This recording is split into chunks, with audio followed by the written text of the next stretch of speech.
J பால் கெட்டி. இந்த பேரை கேட்டாலே நம்ம மைண்டுக்கு வர்றது என்ன? காசு, ஒரு பெரிய சாம்ராஜ்யம், சரிதானே? ஆனா அந்த பணத்துக்கு பின்னாடி அவரை ஓட வச்ச ஒரு விஷயம் இருந்துச்சே, அது என்ன?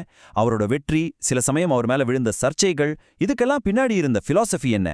வாங்க அவரோட ஹவு டு பி ரிச் புக்கையே ஒரு மேப்பா வச்சுக்கிட்டு அந்த பில்லியனர் மனசுக்குள்ள ஒரு டூர் போயிட்டு வருவோம். இது ஏதோ சும்மா சொல்ற வார்த்தை இல்லைங்க. இது ஒரு சரித்திர உண்மை. ஒரு காலத்துல இந்த உலகத்தோட நம்பர் 1 பணக்காரர்னா அது அவர்தான். யோசிச்சு பாருங்க, இந்த ஒரு தகுதி மட்டுமே போதும். அவர் எப்படி யோசிச்சாரு, என்ன செஞ்சாரு தெரிஞ்சுக்க நமக்கு ஒரு ஆர்வம் வருதுல்ல. நிறைய பேர் என்ன நினைக்கிறாங்கன்னா அவர் ஒரு பரம்பரை பணக்காரர்னு. ஆனா கெட்டி அதை அடிச்சு சொல்றாரு இல்லவே இல்லைன்னு. இந்த கோட்டை பாருங்களேன். உண்மையான பெரிய சொத்து பத்தெல்லாம் சேஃபான வழியில போனவங்களால உருவாக்கப்படல, தனியா நின்னு தைரியமா ரிஸ்க் எடுத்தவங்களால தான் உருவாக்கப்பட்டிருக்குன்னு சொல்றாரு. இதுதான் அவரோட பிலாசபியை புரிஞ்சுக்க நாம் எடுத்து வைக்கிற முதல் ஸ்டெப். அப்போ பரம்பரை சொத்து மட்டும் காரணம் இல்லைன்னா அப்புறம் என்னதான் அவரோட உண்மையான சீக்ரெட்? சும்மா லக்கா, இல்ல ஹார்ட் ஒர்க்கா, இல்ல இதுக்கெல்லாம் மேல நமக்கு தெரியாத ஏதோ ஒரு ஃபார்முலா அவர்கிட்ட இருந்துச்சா? வாங்க அந்த சீக்ரெட்டை தான் நம்ம இப்போ கண்டுபிடிக்க போறோம். கெட்டியை பொறுத்த வரைக்கும் சக்சஸ்ங்கிறது பேங்க் பேலன்ஸ்ல இருந்து ஸ்டார்ட் ஆகல. அது ஒரு குறிப்பிட்ட ரொம்ப ஸ்ட்ராங்கான மில்லியனர் மைண்ட் செட்ல இருந்து தான் ஸ்டார்ட் ஆகுது. அப்படி என்ன மைண்ட் செட் அது? வாங்க பார்க்கலாம். இப்போ இந்த ஸ்லைடை கொஞ்சம் பாருங்களேன். நாம பொதுவா பிசினஸ்ல பிரச்சனையா பார்க்குற விஷயங்கள் எல்லாம் கெட்டி கண்ணுக்கு எப்படி தெரியுதுன்னு பாருங்க. டாக்ஸ் ஜாஸ்தின்னு நாம சொன்னா அது திறமை இல்லாதவன் சொல்ற சாக்கு போக்குங்கிறாரு.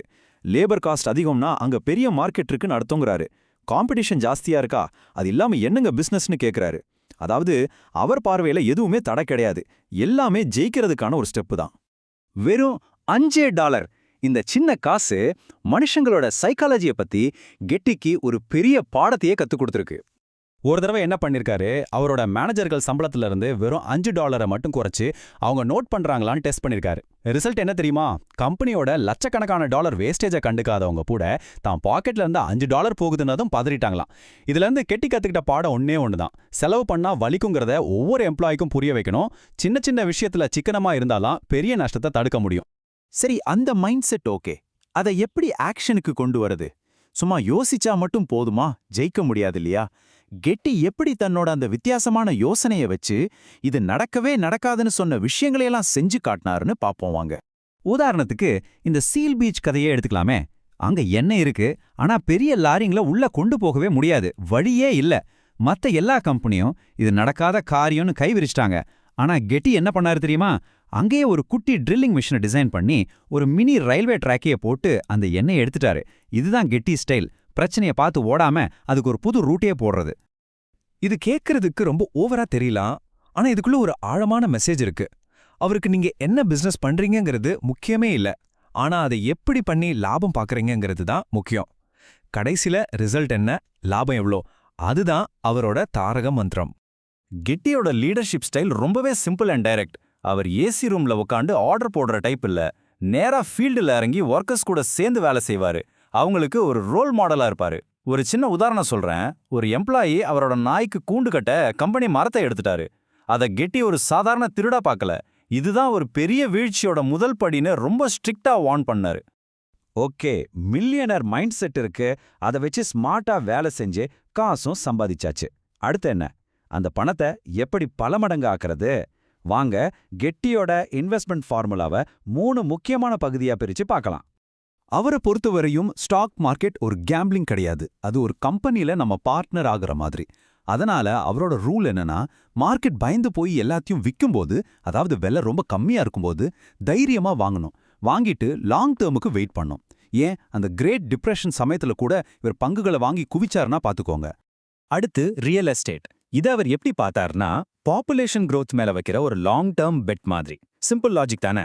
ஜனத்தொகை அதிகமாகிட்டே போகும், அப்ப நிலத்தோட தேவையும் அதிகமாகும், விலையும் ஏறும். இதுலயும் அவரோட ரூல் ஒண்ணுதான், மத்தவங்க விற்கும்போது வாங்கு, பொறுமையா இரு. இப்போ வர்றதுதான் ஒரு சர்ப்ரைசிங்கான விஷயம். கிட்டிய கேட்டா பெஸ்ட் இன்வெஸ்ட்மெண்ட் எதுன்னா அவரு சொல்றது ஃபைன் ஆர்ட்ஸ் தான். ஏன் தெரியுமா? அது பணத்தை மட்டும் கொடுக்கல, கூடவே ஒரு அழகியல் அனுபவத்தையும் கொடுக்குது. அது மட்டும் இல்லாம ஸ்டாக் மார்க்கெட்லாம் சரியும் போது கூட இந்த மாதிரி ஆர்ட் பீஸ்களோட வேல்யூ ஸ்டேபிளா இருந்திருக்குன்னு அவரோட அனுபவத்திலிருந்து சொல்றாரு. சரி, காசு சம்பாதிக்க அதை பெருக்க வழியெல்லாம் பார்த்தாச்சு. ஆனா ஒரு நிமிஷம் யோசிப்போம். எதுக்கு இந்த ஓட்டம்? இந்த செல்வத்துக்காக அவர் கொடுத்த விலை என்ன? உண்மையில பணத்தோட நோக்கம்தான் என்ன? வாங்க இப்ப கொஞ்சம் ஆழமா இந்த கேள்விக்குள்ள போவோம். பணம் ஒன்றும் சும்மா வந்துராது. அதுக்காக அவர் கொடுத்த வேலை ரொம்ப ரொம்ப அதிகம். ஒரு நாளைக்கு 16லேருந்து 18 மணி நேரம் வேலை. உண்மையான ஃப்ரெண்ட்ஸ்னு சொல்லிக்க யாருமே இல்லாத தனிமை. சொந்தக்காரங்க தெரியாதவங்கன்னு எல்லாரும் பணம் கேட்டு தொந்தரவு பண்றதுன்னு அவரோட பர்சனல் லைஃப் ஒரு போர்க்களம் மாதிரியே இருந்திருக்குன்னு அவரே ஒத்துக்கிட்டாரு. அப்ப எதுக்காக இவ்ளோ கஷ்டப்படணும்? இதுக்கு கெட்டி சொல்ற பதில் தான் பணத்தோட தர்மம். பணம்ங்கிறது நம்ம சொகுசா வாடுறதுக்கு மட்டும் இல்ல, அது ஒரு டூல். அதை வச்சு புதுசா பிசினஸ் ஆரம்பிக்கணும், 4 பேருக்கு வேலை கொடுக்கணும், சமுதாயத்துக்கு ஏதாவது செய்யணும். அப்படி செஞ்சா மட்டும்தான் அந்த பணத்துக்கு ஒரு அர்த்தம் இருக்கு, ஒரு நியாயம் இருக்குன்னு அவர் ரொம்ப உறுதியா நம்பினாரு. இப்ப நாம கடைசியா கெட்டியோட கருத்துக்களையே ரொம்ப முக்கியமான, பல வருஷம் கழிச்சும் இன்னைக்கு தேதிக்கு ரொம்பவே பொருத்தமான ஒரு விஷயத்துக்கு வந்திருக்கோம். அவர் நம்ம மாடர்ன் சொசைட்டி பத்தியும், நாம எப்படி நம்ம தனித்தன்மை இழக்கிறோம், ஒரு தனி மனுஷனோட எதிர்காலம் எப்படி இருக்க போதுனோ என்ன வார்னிங் கொடுத்தாருன்னு பார்க்கலாம். நம்ம சொசைட்டி மெதுவா ஒரு ஸ்ட்ரக்சர்ட் சொசைட்டியா, அதாவது ஒரு கட்டமைக்கப்பட்ட சமூகமா மாறிட்டு வருதுன்னு அவர் அப்பவே வார்ன் பண்ணார். எல்லாத்துக்கும் ரூல்ஸ், ரெகுலேஷன்ஸ்னு இது ஒரு சேஃப்டி உணர்வு கொடுக்கலாம்.